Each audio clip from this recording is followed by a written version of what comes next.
Hello ladies and gentlemen, and welcome back to Fallen London. We're going to be carrying on with October's exceptional story, Fading to a Coda. So you're writing a new song for the Growling Radical's final performance. You requested a song of truth, but was otherwise untroubled by its form or subject. A song of truth could best come from your own experiences. So what will yours be about? So we can do it about our rise in the fifth city. What better subject than yourself and your roofwards rush to prominence? What could be more interesting? Now we unlock that because we have a person of some importance. Your studies into the correspondence. The correspondence is, of course, entirely visual. But what is that to a lyricist of your caliber? Your time in Newgate. The Growling Radical will certainly understand this. His cell was a few down from yours. So we got the correspondence being a scholar in the correspondence, and Newgate is where we started the game all those years ago. And down below the sewers we don't have. There are truths beyond the human. Even in the rubbery pianist doesn't like to be reminded of his roots. I've never been to Flute Street. But there's only one obvious choice here, and it's going to be my rise in the fifth city. Your addresses, your wardrobe, your many admirers. Oh, you could write an operetta, and who could resist? No, you must have discipline. A single song could contain only the barest skim of your accomplishments. The Growling Radical won't take to this easily either. His life has hardly been a triumph, and jealousy is an ugly emotion. Perhaps a flimsy alias is in order, or using your story as a metaphor for all justified ambition. The coal fire fades and dies unnoticed as you scribe. The gas lamps down the street wink out and are relit to your labours. You have written about yourself. Now that you have a subject in hand, you must consider the tone you are looking for. You have spent hours or weeks on this already. It matters not. So we can either have fashionably bombastic, the truth is best shouted and roared. We can have melancholy. The Neath's fog and darkness have always prompted a somber mood. Your quiet words will be loud enough. We can do scathing and political. The Growling Radical is never happier than when he's barking tobacco-flavoured curses in the faces of the front row. Or, finally, romantic. Some would say your chosen subject is not quite suitable for wet-eyed sentiment, but you will show them what is truth, if not romance. Ooh, let's see. I'm thinking fashionably bombastic. Because the truth is best shouted and roared. This week, the crowds like vigorous sing-alongs. That's not exactly what the Growling Radical was after. But you're the one doing the writing. You're nearly there. Just the final verse now. The room brightens to brilliance for a moment. Was that a flash of lightning? Surely not. You push up the sash window and look into the fog. A thick cluster of bats detaches from the swarm above the bazaar. They swirl above your lodgings for a good minute and dissipate. How queer. Well, back to Valegarden tomorrow. Oh yeah, let's not worry about that at all. You've written a fashionably boisterous song. So now we're in Valegarden. A tight cluster of bats swirl over the pub where you're meeting the Growling Radical. A figure reading a newspaper across the road leaves. Workman's coat with collar up, bowler hat down, shoes too expensive for the outfit. Was she one of the trio tailing the rubbery pianist? Well, you can't follow her now. You have an appointment. You step inside. The Growling Radical is there with a bottle of porter and a copy of one of the more excitable newspapers. So we could demand to know what's going on. Swirling bats and well-dressed but poorly skilled spies. You press the Growling Radical for some of that truth he so likes. The Growling Radical thumps down his glass. Back, are they? Damn them! You stay out of this. They're no threat to you. Won't be for a while, I reckon. And swirling bats? Where in the neath aren't there bats about? The rubbery pianist glances around apprehensively at the talk of the women outside, but keeps playing. He falls abruptly silent at the mention of bats. What has the Radical got you into? The Growling Radical just shrugs and swigs his porter when you ask him more. You know his stubborn streak, so keeping at him won't work. Nevertheless, something unusual is happening. What has he pulled you into? So we can look into the matter ourselves. The amateur agents and the swirling bats imply the same thing. Dangerous people have an interest in the Radical. The Radical's business is rapidly becoming your business. Prudence demands that you know more before the big performance, but who exactly is following the Radical? Old revolutionary rivals turned to the establishment?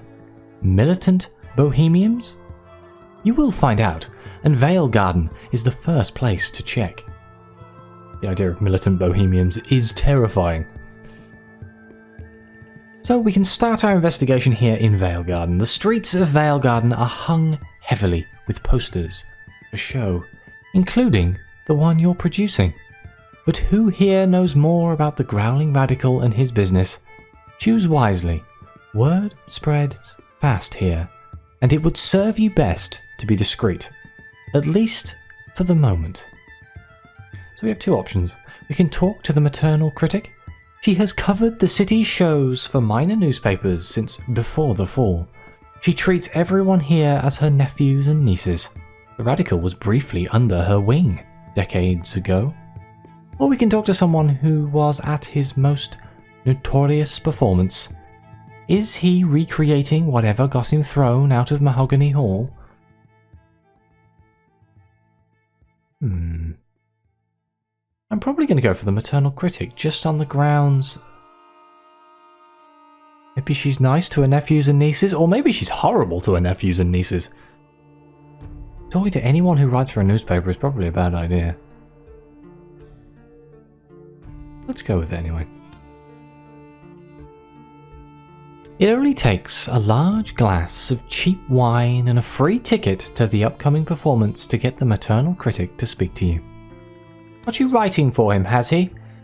Well, watch yourself, dear. The censors aren't choosy, and he does have quite the temper. She shakes her head. I couldn't tell you his plans, but you could go to Spite. His friends were a rough crowd, and if any are still with us, that's where they'll be. Now you wrap up snug and stay out of trouble. Perfect. Let's go to Spite. The Growling Radical came from Spite, and the spirit of the place still lingers on him. Perhaps answers lie in the rubble-choked alleys or a Mahogany Hall. Answers about who's following him, why his song is so important, and the business with the bats. Two options yet again. We can talk to a veteran stagehand. She's been hauling flats since the Crimea. You heard the Growling Radical mention her once. Or we can visit the Growling Radical's old home. The battered rookery on Spittle Lane is sliding into uninhabitability. Ghosts and sorrow spiders gather there now. Let's visit his home. Rookery rooms are seldom salubrious, but this is a ruin. The window shutters are long gone. The lights of the flit and the roof are visible. Whatever used to grace the walls and floor is now a slimed, stinking mess of detritus. Nobody has lived here since the Growling Radical's exile abroad. But there's more than neglect and loss. Wooden splinters around the floor. It has been forced not long before you arrived. Footprints in the dust and slime, again made recently. Someone else is investigating. They've left a mold-stained newspaper clipping about a woman dying in a debtor's prison. She'd have been about the same age as the Radical. Well, isn't that interesting? Since he gives us the option to talk to the veteran stagehand, we may as well. She's a friendly sort, and you shelter companionably out of the glim-flecked drizzle, while urchins scuttle around after the bigger scraps. You know, I've always thought he got himself thrown out of the city deliberate-like. The fella had a purpose, you know?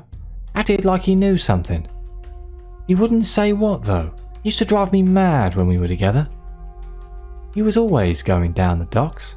Liked to hear the stories from far away. Wish the old bastard well from me, though. He doesn't come round here anymore. Okay. Let's head elsewhere. You've seen enough. The trail leads beyond Spite. We've gone to the water's edge. The Growling Radical's plan has involved you with some potentially powerful people, and he won't tell you more. Your involvement could bring danger, and it would be prudent to find out more about his recent activities. The Radical has only recently returned from overseas. Perhaps there's something to be found at the docks. The Growling Radical returned to the city on a steamer. Perhaps you can find out why he returned, or if anyone met him. You seek out the narrow berths at the west end of the dock, where such ships are quartered. If nothing else, the docks keep records of coming and goings. So we can look for the ship that brought him back. The dockside office is a shabby shack, but the records are immaculate. If you can find the right ship, well, sailors like to tell stories. The dockmaster peers down the list. 2 Wednesdays ago, you say? Here we are. The Spirit of Mutton. They're paid by one Mr. Bagley. Your friend was lucky to get here at all. That scuttle of bolts is more rust and seaweed than ship. And no, she's not here. Off to Polythrene with old Full of Tweed. She shudders and crosses herself. I do remember her docking though. As she came in, a right shabby bunch scuttled down from the flip. She jabs a finger upwards. They were after someone on board. One of those raggedy men hangs around the dock sometimes. Ooh, interesting. So we can talk to a ragged beggar. That tune he's whistling is familiar. He might be the raggedy man the dockmaster talked about. The fellow is unwashed and unkind on the nose. He starts away from you and falls silent as you approach, snatching his empty, upturned hat from the cobbles. His clothes are stained and torn, but were once at least respectable, if not grand. Perhaps he was a solicitor or an academic. He's definitely a raggedy man, one of the beggars of the Topsy King's aerial court in the Flit. You finish the song he was whistling, and the raggedy man calms down. You spot a hawker selling the stodgy fungal soup that powers the dockers. You pay her to fill his tin cup. That's enough to get him talking. The raggedy man warms his hands on the cup of fungal soup. He scratches at long caked blood on his ear and neck. He gestures you to hold his bottle of best not thought about, while he eats. But let's ask him about the Growling Radical. Was he one of the men who met the Radical off the boat? And if he was, why? Once he's invigorated with soup, the raggedy man is happy to help. His voice is clear and well enunciated, even possessing the dietic tones of a schoolmaster. No, he wasn't part of the reception committee, but yes, the Growling Radical has been seen at the lofty court. He performed there last week. The Radical and the Topsy King were friends once, or perhaps they worked together before His Majesty's coronation. Something like that. Gossip around the court is that they share some secret years ago. The Raggedy Man noisily slurps up the last of his soup and leans in towards you in the fashion of a man giving out betting tips. A visit from agile constables looking for stolen paintings has left His Majesty somewhat reclusive. You'll need a proper invitation. If what the Raggedy Man said to you was true, the aerial court of the Topsy King up in the Flit isn't accepting casual visitors. You look far upward to the ropeways. It's not hard to imagine what happens to unwanted guests. You need to arrange an invitation of some sort. We can arrange matters with an insouciant ginger of your acquaintance. Most cats are insouciant, but this flit-wise ginger would barely register the roof coming down. He told you to bring rats. And luckily, I have rats. Just about. Now, the rats aren't for me, the ginger cat scratches and regards you with the mildest of contempt. I was saving you a trip. They're used as a currency up there. And dinner. And you're going to have a poor evening if you can't climb. I've cleared your visit with the Topsy King's steward. Tonight, there's a rope with a red ribbon hanging at the end of Hollow Street. Start there. If you fall off, aim for someone who isn't me. Your feline acquaintance is asleep before you turn away. I love the cats in Fall of London. Oh dear. As the cat indicated ropes have been placed to ensure the climb up to the Flit isn't arduous. The ropes weren't here last week and probably won't be here next. And here we are, the locus of knotted ropes and bridge boards that have become the court for beggars and their king. You have an invitation, but nevertheless the court is tense. How will you approach? So we have two options. Talk to the Raggedy Men, present your tribute and join their feast, or we can talk to the Topsy King. It could be worth speaking to His Majesty, if you can understand even a little of what he says. Let's talk to the Topsy King. It will use our scholar of the correspondence. Just because I love the way he speaks, I'm not going to lie. The Topsy King motions for you to sit down. Garbles, cannot, walksies, narcissist, norjut. He seems to know what you want. He pulls out his fiddle. The Raggedy Men gather around and start a stomping rhythm. The king's pet bat clears its throat. You recognize the tune. It's an approximation of what the Growling Radical has planned for your song. The stomping gets louder. Your vision darkens and swirls into a black starscape. You can hear the quartz paintings bounce off the hooks and land around you. This music has power beyond the emotional. What is the Growling Radical going to do with it? Once the song stops and your senses return, you clamber back down towards the familiar cobbles. What is the Growling Radical doing with such potent music? Is this song a weapon? If so, who is it aimed at? You descend ropes until you are in Hollow Street, where someone is waiting. Two someones. A blackjack and a meat cleaver. Inexpensive gentlemen of negotiable violence. They keep glancing up at the ropes, but they've not seen you yet. They're clearly waiting for you. So we can either smash them flat. They clearly intended a beating, but you intend to be the one administering it, or we can avoid and monitor them. Your knuckles are too handsome to be skinned on the likes of these fellows. Just because I really like that line, we're going to avoid and monitor them. You don't quite descend to ground level. You sit on your haunches, 10 feet above their heads, and listen as the drizzle falls down your neck. The two gentlemen are far from discreet, but it sounds like they don't know much about you or the Radical beyond calling him a candidate. Candidate for what? And why are they after you now?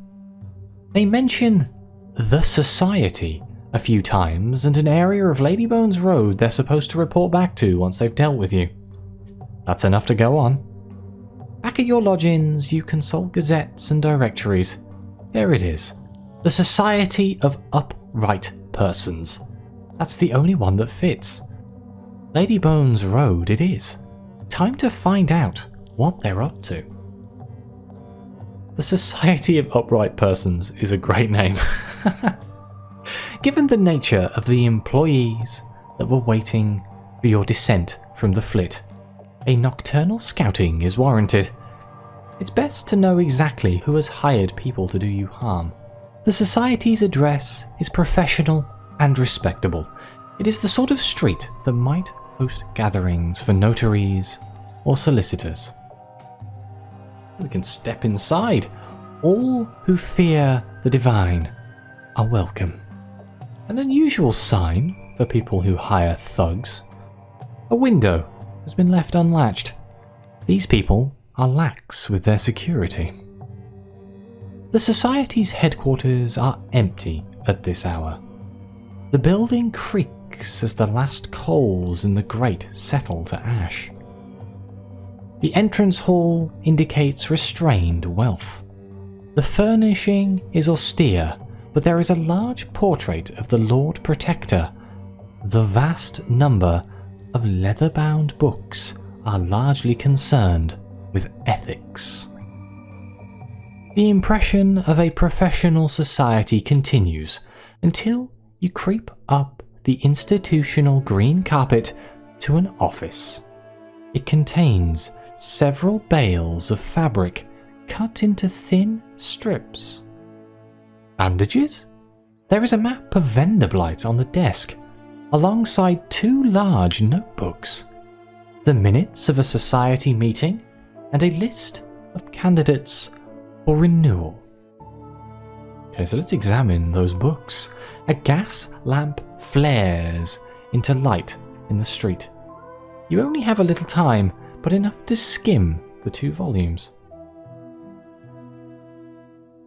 The first book contains minutes of society meetings, a vote on whether to increase tempo to 6 renewals a year, a debate concerning whether public health or moral decency is the guiding principle, a note thanking the inspector for procuring practical assistance. The second is a slim notebook listing candidates.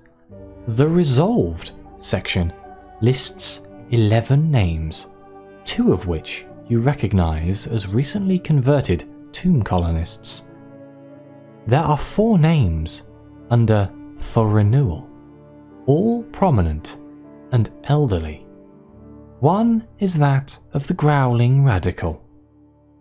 They're encouraging new tomb colonists, but only 6 a year? A drop in the Untersee. Best get back to Vale Garden and see whether any of your preparations have fallen apart in your absence. I think after that little investigation into the society, I will end this episode here. Thank you very much for watching. It is greatly appreciated. Please like, subscribe, let me know what you think. Your comments mean the world to me. And as always, I'll see you next time.